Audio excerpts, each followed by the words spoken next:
sa bawat Pilipino at magbibigay ng tamang impormasyon para sa tahimik at maayos na Pilipinas. Police News Network, alagad ng batas, tagapagtaguyod ng balitang pulis, sandigan ng mamamayan, patnubay ng katotohanan. Kampo Krame, maghahatid ng pinakahuling kaganapan at nagbabagang balita. Ito ang PNN Police News Network. At ngayon, ang inyong mga tagapagbalita. Magandang araw, bagong Pilipinas. Ako ang inyong alagad ng batas, tagataguyod ng Balitang Pulis, Patrolwoman Sari Bernales. Maghahatid sa inyo ng tamang balita, kwento ng pulis at serbisyo para sa mamamayan. At ito ang PNP News Online, ang pangunahing balita ng Police News Network, alagad ng batas, tagataguyod ng Balitang Pulis.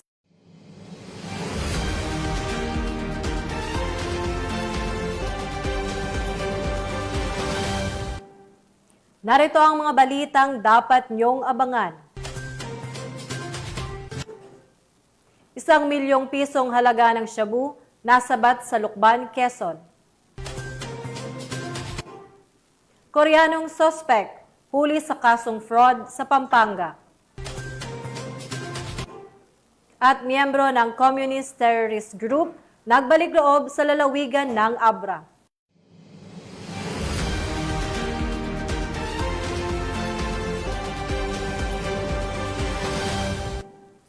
Narito ang mga balitang hatid ng ating PNN correspondents mula sa iba't ibang panig ng bansa.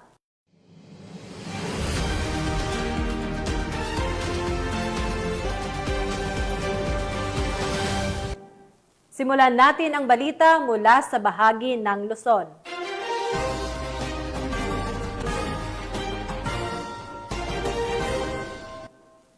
Hawak na ng mga kapulisan ng isang street-level drug personality sa ikinasang buy-bust operation ng mga otoridad sa Purok 1, Divisoria, Santiago City. Alamin ang kabuuan ng report mula kay Police Corporal Kelvin Paul Juan. Arestado ang isang street-level drug personality sa ikinasang buy-bust operation ng mga otoridad sa Purok 1, Divisoria, Santiago City noong 11 ng Setyembre taong kasalukuyan. Kinilala ang suspect bilang si alias Jackler, 32 taong gulang binata, isang construction worker at residente ng Purok 2, Mabini, Santiago City. Ayon sa ulat, dakong 10:33 ng gabi, nang magsagawa ng operasyon ng pinagsanib puwersa ng Police Station 4 ng Santiago City Police Office, CIU-SCPO at QPO-PDEA Region 2 na nagresulta sa pagkakaaresto ng suspect. Nasamsam sa operasyon ang tinatayang 16 gramo ng hinihinalang shabu na may standard drug price na nagkakahalaga ng 108,800, dalawang medium heat sealed transparent sachet na naglalaman ng puting kristal na hinihinalang shabu, 29,000 budal money, isang unit ng Android cellphone at isang coin purse. Ang suspect ay kasalukuyang nasa kustodiyan ng Santiago City Police Station at maharap sa kasong paglabag sa Republic Act 9165 o Comprehensive Dangerous Drugs Act of 2002. Ang matagumpay na operasyon ay bunga ng pinagting ng Cagayano Cops, katuwang ang iba pang ahensya ng gobyerno laban sa kampanya sa iligal na droga upang matiyak ang kaayusan at kapayapaan sa nasasakupan tungo sa mas ligtas at drug-free na lipunan. Mula dito sa lambak ng Cagayan, ako po ang inyong Police News Network correspondent, Police Corporal Kelvin Paul Juan, alagad ng batas, tagataguyod ng Balitang Pulis. Maraming salamat, Police Corporal Juan. Matagumpay na nakilahok ang Police Regional Office 5 sa isinagawang Zumba activity na Lakaw Pidal, Daraga sa layuning isulong ang kalusugan at mapanatili ang pagkakaisa sa komunidad. Yan ang balitang hatid ni Patrolwoman Carmela Panganiban. Isang masiglang Zumba activity ang ginanap sa kahabaan ng Duterte Highway, Daraga, Albay. Nito lamang 14 ng Setyembre taong kasalukuyan. Ang aktibidad na ito ay tampok sa Lakaw Pidal, Daraga ang programa ng Bayan ng Daraga na Car Free Sunday na naglalayong isulong ang kalusugan, wellness at sustainable mobility. Ito ay nilahukan ni Police Colonel Roque A. Bausa, DRDO ng Pro-5 sa ilalim ng pamumuno ni Police Brigadier General Nestor C. Babagay Jr., Regional Director ng Pro-5. Lumahok din sa nasabing aktibidad ang mga tauhan ng Daraga MPS sa pangunguna ni Police Lieutenant Colonel Edgar E. Azotea, kasama ang mga masisiglang sibilyang Zumba participants. Higit pa sa pagiging fitness activity, ipinapakita ng inisyatibong ito ang matibay na ugnayan sa pagitan ng PNP at ng komunidad. Ito ay sumasalamin sa layunin ng Acting Chief PNP, Police Lieutenant General Jose Melencio C. Nartates, na palakasin ang community engagement, pagtutulungan at pagbabahagi ng responsibilidad sa pagpapanatili ng kaligtasan ng publiko. Mula dito sa Legazpi City, Albay, ako ang inyong PNN correspondent, Patrolwoman Carmela Bianca Panganiban, alagad ng batas, tagataguyod ng Balitang Pulis. Maraming salamat, Patrolwoman Panganiban. Sa mas pinaigting na kampanya kontra terorismo, kusang sumuko at nagbalik loob ang isang dating miyembro ng Communist Terrorist Group sa lalawigan ng Abra. Ang magandang balita hatid ni Patrolwoman Maria Ella Garcia. Isang miyembro ng Communist Terrorist Group o New People's Army sa ilalim ng kilusang Larangan Guerrilla North Abra ang kusang nagbalik loob sa mga otoridad sa Sitio Sucaw, Likwan Baay, Abra nito lamang Setyembre 14 taong kasalukuyan.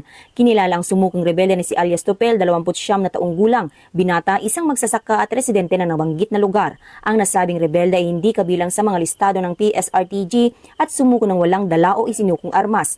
Ang kanyang pagsuko ay sinagawa sa pamamagitan ng pinagsanib na puwersa ng mga operatiba na pinanguna ng First Abra Provincial Mobile Force Company, katuwang ang Likwan Baay Municipal Police Station, 154th Maneuver Company ng RMAP 15, Regional Intelligence Unit 14 at Provincial Intelligence Unit, Provincial Drug Enforcement Unit ng Abra Police Provincial Office. Ayon sa mga otoridad, voluntaryong nagpahayag ng kagustuhang magbalik loob ang surrenderi sa pamahalaan at suportahan ng mga programa nito, partikular ang National Task Force to End Local Communist Armed Conflict o NTF-ELCAC, alinsunod sa Executive Order No. 70. Layunin ng programang ito na bigyang pagkakataon ang mga dating rebelde na muling makapamuhay ng normal sa lipunan sa pamamagitan ng mga benepisyo na ibibigay ng pamahalaan.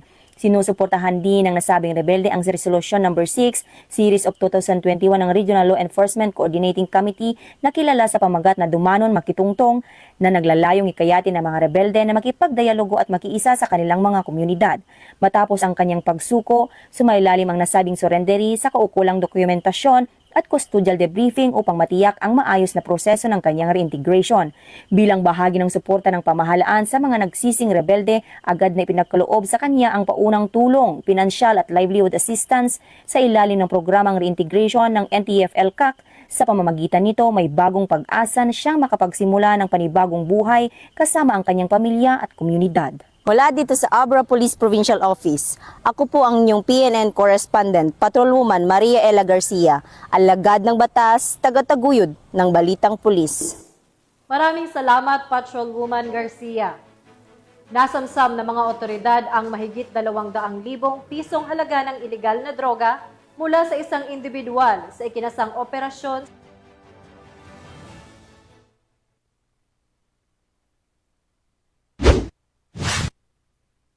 Arestado ang isang street-level drug suspect sa isinagawang bypass operation ng Taguig City Police Station na nagresulta sa pagkakasamsam ng tinatayang 37.2 gramo ng hinihinalang shabu na nagkakahalaga ng 252,960 pesos. Kinilala ang suspect na si alias Ranalyn, 28 taong gulang, babae, walang trabaho at residente ng Barangay Rizal, Taguig. Siya ay nakalista bilang street-level individual at bagong tukoy na drug personality. Ang operasyon na isinagawa ng Station Drug Enforcement Unit ng Taguig CPS, katuwang ang Philippine Drug Enforcement Agency, dakong 11:55 PM ng September 11, 2025 sa Mockingbird Street, Barangay Rizal. Nasamsam mula sa suspect ang 4 na heat-sealed plastic sachet ng shabu, isang 500 pesos mark money, 5 piraso ng 1,000 budol money at isang itim na coin purse. Ang suspect ay mahaharap sa kasong paglabag sa Section 5 at Section 11 ng Republic Sa balita, Arestado ng mga tauhan ng San Fabian Police Station ng isang lalaki na wanted sa kasong homicide sa barangay Sahud Valley, San Fabian, Pangasinan. Dakong alas 2 ng hapon, ikinasa ng mga kapulisan ng operasyon laban kay alias Dennis, 38 anyos, isang driver at residente ng nabanggit na barangay. Batay sa ulat, naaresto ang akusado sa bisa ng warrant of arrest para sa kasong homicide alinsunod sa Article 249 ng Revised Penal Code. Ang naturang warrant ay nilabas ni Honorable Michael Paul Bravo Israel, presiding judge ng Regional Trial Court, 1st Judicial Region, Branch 76 sa Dagupan City. Nakasaad din sa warrant ang nirekomendang piyansang nagkakalaga ng 120,000 pesos. Sa kasalukuyan, nasa kustudiya na ng San Fabian Police Station ang akusado para sa kaukulang dokumentasyon bago ito ipresenta sa korte na naglabas ng warrant. Sa pagtutok ng kapulisan at katarungan laban sa kriminalidad, muling ipinapakita na ang pamahalaan ay seryosong tinutupad ang tungkulin para sa kapayapaan at kaayusan. Isa itong patunay na sa ilalim ng bagong Pilipinas, ang batas ay nangingibabaw at ang hustisya ay naiihatid para sa kapakanan ng bawat mamamayan. Mula dito sa Ilocos Region, ako ang inyong PNN correspondent, Police Staff Sergeant John Del Supremo, alagad ng batas, tagataguyod ng Balitang Pulis. Maraming salamat, Police Staff Sergeant Supremo. Walang kawala sa batas ang isang Koreano na may kasong fraud matapos ang ikinasang pinagsanib na puwersa ng mga kapulisan ng Police Regional Office 3 sa Pampanga. Yan ang tinutukang balita ni Patrolwoman Jilly Peña. Naaresto ng pinagsanib na puwersa ng mga tauhan ng Police Regional Office 3 sa ilalim ng pamumuno ni Police Brigadier General Ponce Rogelio I. Peñones Jr., Regional Director kasama ang Bureau of Immigration Fugitive Search Unit sa koordinasyon ng Korean National Police Agency ang isang Koreanong may kasong panloloko sa kanilang bansa sa sinagawang joint law enforcement operation sa Barangay San Nicolas, City of San Fernando, Pampanga. Kinilala ang suspect na si Hasang Mu, 48 anyos, residente ng Angeles City na may Interpol Blue Notice para sa paglabag sa Article 347 Paragraph 1 ng Korean Criminal Act o fraud. Lumabas sa investigasyon na nagpapanggap siyang may negosyo ng currency exchange, paupahan at golf activities at nakatanggap ng 8 remittance na abot sa 123 million Korean won. May 4 din siyang derogatory records at warrant of arrest para sa kasong estafa. Tinala si Ha sa paggamutan para sa medical examination bago siya inilipat sa San Fernando City Police Station habang inaasikaso ang kanyang lokal na kaso. Patuloy ang mga kapulisan ng Gitnang Luzon sa pagpapaigting ng kanilang kampanya laban sa mga dayuhang kriminal sa bansa. Mula dito sa Gitnang Luzon, ako ang inyong PNN correspondent, Patrolwoman Jilly Advincula Peña, alagad ng batas, tagataguyod ng Balitang Pulis. Maraming salamat, Patrolwoman Peña. Nasamsabang mahigit 1 milyong pisong halaga ng shabu mula sa isang high-value individual sa isinagawang operasyon sa bisa ng warrant of arrest sa Lukban, Quezon. Patrolwoman Jessie Cris Obrero sa balita. Arestado ang isang high-value individual ng mga tauhan ng Lukban Drug Enforcement Team sa Sitio Spring, Barangay May 8, Lukban, Quezon Province. Kinilala ang suspect na si alias Kirby, 39 taong gulang, na aresto sa bisa ng search warrant na inilabas ng korte sa Lucena City. Nasamsam sa operasyon ang mahigit 147 gramo ng hinihinalang shabu na nagkakahalaga ng higit 1 milyong piso, isang kalibre 9mm na baril na may mga bala at iba't ibang drug paraphernalia. Ayon kay Police Brigadier General Paul Kenneth T. Lucas, Regional Director ng Pro Calabarzon, seryoso ang kapulisan sa pagpapatupad ng kampanya kontra droga at pagtugi sa mga tinaguriang high-value individuals. Kasalukuyang nasa kustodiya ng Lukban Municipal Police Station ang suspect at nahaharap sa kasong paglabag sa Republic Act 9165 o Comprehensive Dangerous Drug Act of 2002 at Republic Act 10591 o Comprehensive Firearms and Ammunition Regulation Act. Mula dito sa Calabarzon, ako ang inyong Police News Network Correspondent, Patrolwoman Jessie Cris S. Obrero, alagad ng batas, tagataguyod ng Balitang Pulis.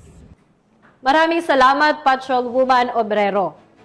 Bilang bahagi ng pagdiriwang ng Civil Service Month at Philippine Counselors Week, naging makabuluhan ang isinagawang tree planting activity sa Kuwayway Falls, Taytay, Palawan. Alamin ang buong detalye ng balita mula kay Patrolwoman Ferlyn Joy Kawile. Nagkaisa ang iba't ibang ahensya ng pamahalaan, lokal na komunidad at kapulisan sa isang makabuluhang aktibidad para sa kalikasan. Isinagawa ang tree planting activity sa Kuyawyaw Falls, Barangay Kataban, Taytay, Palawan bilang bahagi ng pagdiriwang ng Civil Service Month at Philippine Counselors Week nito lamang ika-3 ng Setyembre taong kasalukuyan. Dinaluhan ito ng iba't ibang force multipliers at kawani ng gobyerno kabilang ang DNR Taytay, PCSD, BJMP, PCG, Menro, Office of the Sangguniang Bayan at lokal na kooperatiba. Hindi rin nagpahuli ang mga tauhan ng 401st B Maneuver Company RMFB Mimaropa. Nagbigay sila ng security assistance at aktibong nakibahagi sa mismong pagtatanim ng puno. Layunin ng naturang proyekto na mapanatili at mapalawak ang berdeng espasyo, mabawasan ang epekto ng climate change at mapabuti ang kalidad ng hangin. Isa rin itong hakbang upang mapangalagaan ang biodiversity at masiguro ang mas maayos na ecosystem para sa mga susunod na henerasyon. Kaugnay nito, binigyan diin na aktibidad ang suporta ng kapulisan sa 7-point agenda ni Acting PNP Chief Police Lieutenant General Jose Melencio C. Nartates Jr., partikular sa pagtutok sa community engagement, police integrity at environmental protection. Sa pamamagitan ng pakikiisa sa mga programang pangkapaligiran, ipinapakita ng PNP na higit pa sa pagbibigay seguridad, kaakibat din nila ang mamamayan sa pagtataguyod ng sustainable at ligtas na kinabukasan para sa lahat. Muling ipinakita ng PNP ang kanilang malasakit hindi lamang sa seguridad ng mamamayan kundi maging sa pangalaga sa kalikasan at kinabukasan ng bayan. Mula dito sa Calapan City, Oriental, Mindoro, ako ang iyong PNN correspondent, Patrolwoman Ferlyn Joy Kawile, alagad ng batas, tagataguyod ng Balitang Pulis. Maraming salamat, Patrolwoman Kawile. Nakilahok ang Regional Mobile Force Battalion ng National Capital Region Police Office sa isinagawang Unity Run for Peace and Development sa Camp Aguinaldo, Quezon City. Tinutukan niya ni Patrolwoman Maria Danica Bongo. Nakiisa ang RMFB NCRPO sa panguna ni Police Colonel Celso M. Rodriguez sa Unity Run for Peace and Development na isinagawa sa GHQ Grandstand, Camp Aguinaldo, Quezon City. Katuwang nila rito ang mga kapulisan mula sa iba't ibang distrito ng NCRPO, gayon din ang ilang civilian runners na lumahok sa 1.5 km, 3 km, 5 km at 10 km categories. Layunin ng aktibidad na makalikom ng pondo upang magbigay ng tulong pinansyal para sa reintegration ng mga miyembro ng Buklod Kapayapaan Federation INC, isang non-profit organization na binubuo ng mga dating rebelde na ngayon nangakong mamuhay ng mapayapa at maging bahagi ng lipunan. Ang pagkikilahok sa ganitong uri ng parnan ay hindi lamang pagpapalakas ng isip at katawan, kundi ang pakikiisa sa layunin ng ating pamahalaan, ng ating Philippine National Police at ng National Capital Region Police Office. Kaya layunin na ito na magkaroon ng kapayapaan sa bansa at sa ating nasasakupan, lalo sa komunidad at sa mga tao na ating pinaglilingkuran. So far, ang ganda naman ng experience, well-organized sila. So dito sa Unity Run for Peace and Development, ang experience ko dito ay napakaganda. Organize yung 10K, 5K at saka 3K. So sa amin, tulad sa amin sa 5K, okay naman yung takbo namin. So yung mga crew nila well organized kung saan kayo tuturo, saan ka papunta. So tulad sa akin, pasok naman ako sa top 10 ng 5 kilometer lang tinakbo ko. So far, so good naman po. Ang pakikiluhok ng Regional Mobile Force Battalion NCRPO sa ganitong makabuluhang gawain ay alinsunod sa AAA Policy Framework na Able, Active, Allied at sa 5 guiding principles na ipinatutupad ni Police Major General Anthony A. Abirin, Regional Director NCRPO. Ito rin ay nakaangkla sa 7-point agenda ng Acting Chief PNP, Police Lieutenant General Jose Melencio C. Nartates Jr. Muli, ako po ang inyong Police News Network correspondent, Patrolwoman Bungo, alagad ng batas, tagataguyod ng Balitang Pulis.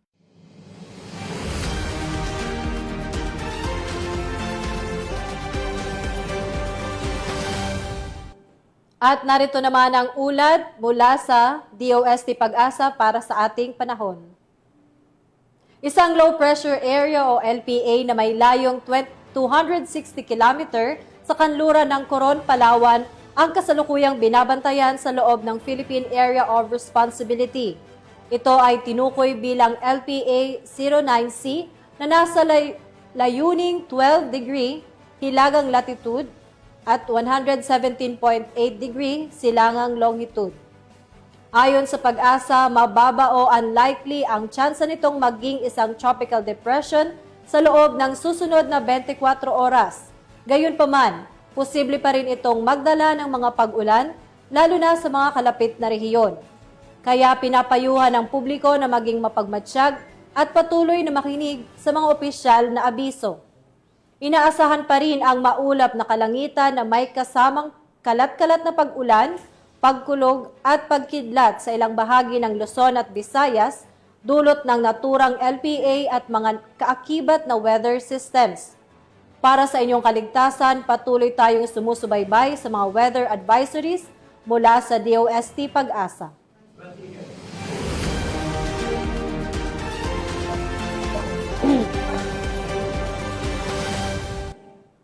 Tunghayan naman natin ang mga balita mula sa Visayas.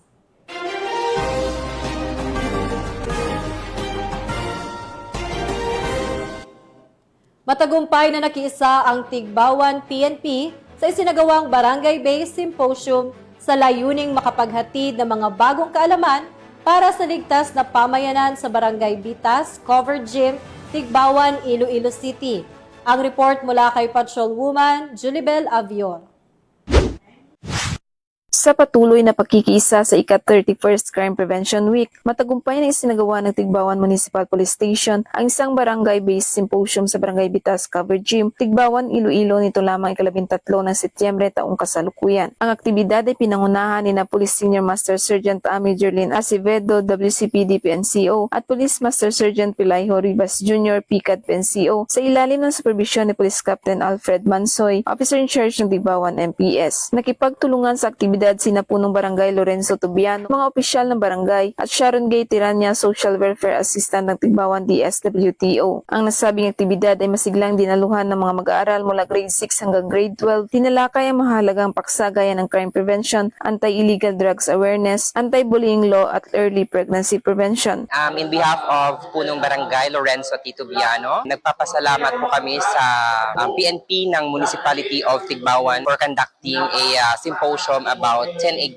pregnancy and anti-drugs and anti-bullying. Kami po sa aming council and on behalf of Barangay Bitas, Tigbawan, Iloilo, maraming pong salamat sa initiative na ginawa ng PNP Tigbawan. Malaki ang maitutulong ng ganitong mga symposium sa ating mga kabataan. Sa tulong ng Tigbawan PNP at aktibong pakikiisa ng mamamayan, mas nagiging matatag ang pundasyon ng isang ligtas na komunidad. Mula dito sa Western Visayas, ako ang inyong Police News Network Correspondent, Patrolwoman Julibel Alvio, alagad ng batas, tagataguyod ng Balitang Pulis.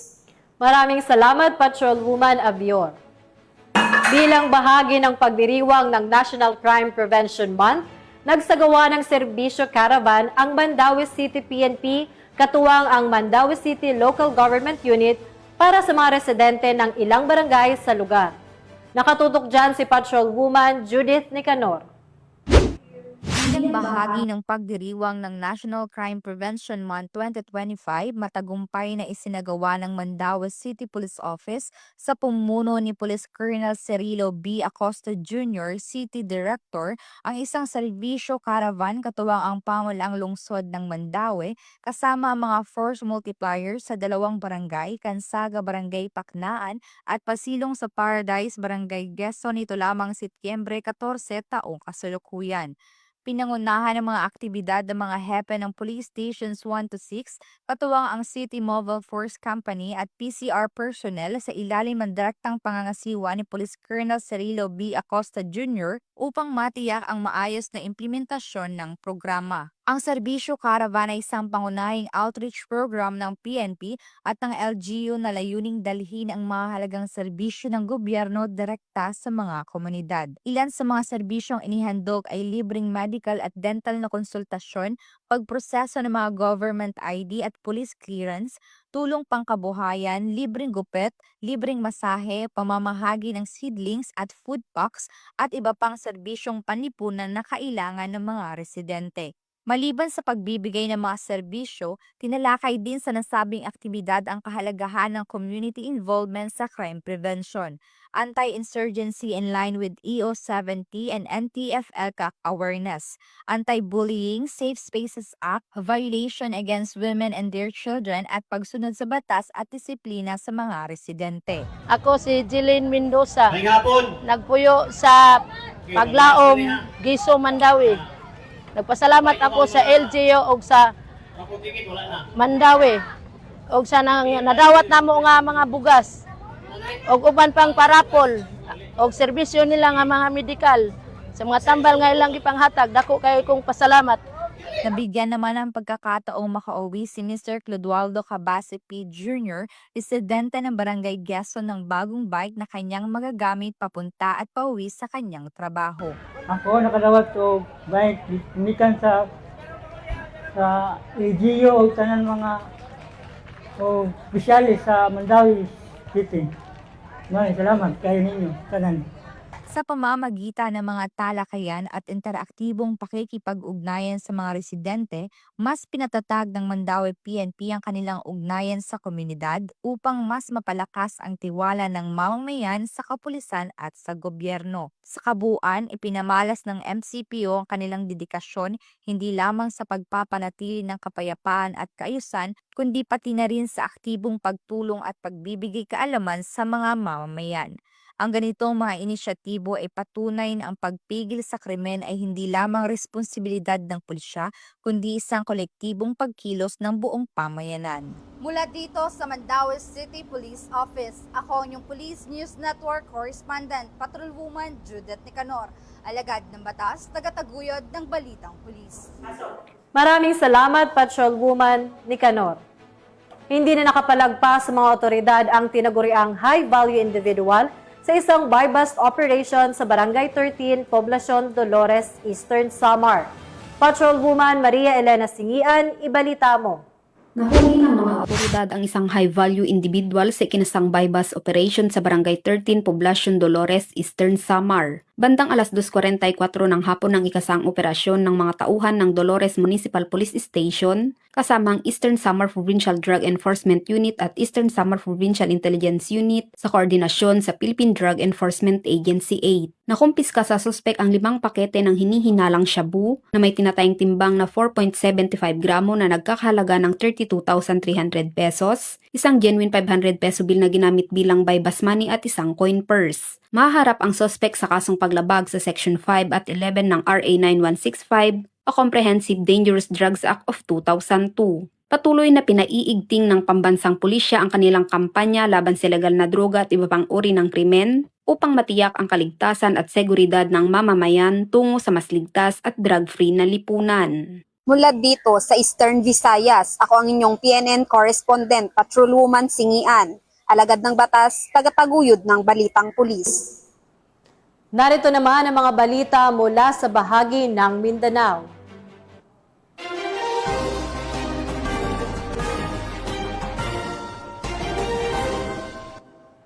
Nasamsamang mahigit 4 na milyong pisong halaga ng smuggled na sigarilyo mula sa 2 lalaki sa isinagawang checkpoint operation ng PNP sa Coronadal City. Tinutukan niya ni Patrolwoman Emelu Pedroso. At isa ang Pampanga Municipal Police Station sa nationwide simultaneous earthquake drill na isinagawa ng Municipal Disaster Risk Reduction and Management Office sa Claudio de los Reyes Elementary School, Barangay Kipalbig, Tampakan, South Cotabato noong 13 na Setyembre taong kasalukuyan. Layunin ng aktibidad na palakasin ang kahandaan ng komunidad, lalo na ang mga kabataan na matiyak ang mabilis na pagtugon sa oras ng kalamidad gaya ng lindol. Katuwang ng kapulisan sa pagsasagawa ng drill ang iba't ibang ahensya at sektor kabilang ang Bureau of Fire Protection, Municipal Disaster Risk Reduction and Management Office ng Tampakan. Nakibahagi rin ang mga guro at estudyante ng nasabing paaralan na nagsilbing pangunahing kalahok sa pagtuturo ng wastong pagresponde. Sana'y ipinakita ang kahalagahan ng koordinasyon at pagtutulungan ng mga pangunahing responder at mga miyembro ng komunidad. Itinampok din ang wastong paraan ng paglikas, pagtutok sa kaligtasan ng bawat isa at tamang aksyon upang mabawasang ang pinsala sa oras ng sakuna. Yang diin ng Tampakan Municipal Police Station na ang pagiging handa ay nakakapagligtas ng buhay. Patuloy nilang hinihikayat ang publiko na manatiling maalam, disiplinado at laging handa sa anumang panganib na maaaring idulot ng kalamidad. Mula dito sa Police Regional Office 12, General Santos City, ako ang inyong Police News Correspondent, Patrolwoman Emelu Pedroso, alagad ng batas, tagataguyod ng balitang pulis.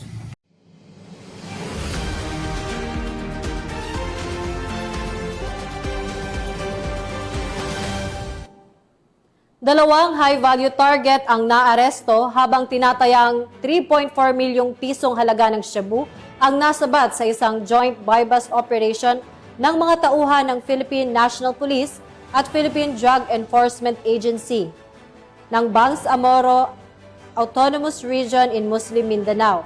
Patrolwoman Veronica Lagi sa report. Isang drug den ang nabuwag habang arestado ang 5 sospek sa isinagawang PNP at PDEA BARM drug buy-bust operation sa Barangay Rosary Heights 6, Cotabato City. Nito lamang 11 ng Setyembre taong kasalukuyan. Kinilala ni Police Major Teofesto Ferrer Jr., hepe ng Police Station 2, ang mga sospek na sina alias Polly, 20 anyos, drug den maintainer, alias Prince, 20 anyos, alias Nor, 32 anyos, alias Mujib, 23 anyos at si alias Saud, 26 anyos. Naging matagumpay ang operasyon dahil sa pagtutulungan ng PDEA BARM at mga personahe ng Cotabato City Police Station 2 na nagresulta sa pagkakaaresto ng mga sospek at pagkakasabat ng mga kaukulang ebidensya. Nasamsam sa posisyon ng mga sospek ang 19 na pakete ng shabu na naglalaman ng ilegal na droga na may bigat na 6.5 gramo na nagkakalaga ng 44,200 pesos, drug paraphernalia at buy-bust money. Mahaharap ang mga sospek sa kasong paglabag sa Republic Act 9165 o ang Comprehensive Dangerous Drugs Act of 2002 na ngayon ay nasa kustodiya na ng PDEA BARM Jail Facility. Patuloy naman ang Cotabato City Police Station katuwang ang PDEA BARM sa pagsasagawa ng malawakang operasyon laban sa ilegal na droga sa lungsod at mapanatili ang kapayapaan at kaayusan sa naturang lugar. Mula rito sa reyon ng Bangsamoro, ako ang inyong PNN Correspondent, Patrolwoman Judian Alibo, alagad ng batas, tagataguyod ng balitang pulis. Maraming salamat, Patrolwoman Alibo. Voluntaryong nagbalik loob ang isang dating miyembro ng Communist Terrorist Group sa pagnanais na mamuhay ng mapayapa at masaya kasama ang kanyang pamilya sa Surigao del Sur. Ang kabuuan ng report mula kay Patrolwoman Renz Malinlin. Voluntaryong sumuko sa mga otoridad ng Cantilan Municipal Police Station ang isang dating miyembro ng Communist Terrorist Group o CTG sa Barangay San Vicente, Barobo, Surigao del Sur, bandang alas 6:40 ng umaga nito lamang Setyembre taong kasalukuyan. Kinilala ni Police Colonel Jeffrey Lawrence D. Mauricio, Provincial Director, ang sumuko na si alias Jose, dating Squad 2 Alpha Team Leader at medic ng New People's Army. Aktibo siya sa iba't ibang engkwentrong armado sa Caraga Region mula 2014 hanggang 2024. Kasabay ng kanyang voluntaryong pagsuko ay isinuko rin niya ang isang rifle grenade at isang memory card na naglalaman ng sensitibong impormasyon. Kasalukuyan siyang nasa kustodiya ng Cantilan Municipal Police Station at isa sa ilalim sa proseso ng Enhanced Comprehensive Local Integration Program o ECLIP upang matulungan siyang makabalik sa mapayapang pamumuhay. Ang matagumpay na voluntaryong pagsuko ay bunga ng koordinadong operasyon ng Cantilan Municipal Police Station at 75th Infantry Battalion, 4th Infantry Division, Philippine Army. Ang pagbabalik loob ni alias Jose ay patunay na bukas ang pamalaan para sa mga nais talikuran ng karahasan at pumili ng landas ng kapayapaan. Mula dito sa Police Regional Office 13, ako ang iyong PNN Correspondent, Patrolwoman Karen A. Malilin, alagad ng batas, tagataguyod ng balitang pulis. Maraming salamat, Patrolwoman Malinlin. At yan ang mga balitang nakalap ng ating PNN correspondents mula Luzon, Visayas at Mindanao. Sa ngalan ng pamunuan ng Philippine National Police sa pangunguna ni Acting Chief PNP, Police Lieutenant General Jose Melencio Nartates Jr. at sa pamumuno ni President Ferdinand Bongbong Marcos Jr., kami ay maglilingkod sa bawat Pilipino at magbibigay ng tama at balanseng balita. Mula rito sa tanggapan ng tagapag-ugnay ng Pambansang Pulisya, ako ang inyong alagad ng batas, tagataguyod ng Balitang Pulis at tagapag-ugnay, Patrolwoman Maria Sari Bernales. Maghahatid ng tamang balita, kwento ng pulis at serbisyo para sa mamamayan at ito ang PNP News Online, ang pangunahing balita ng Police News Network.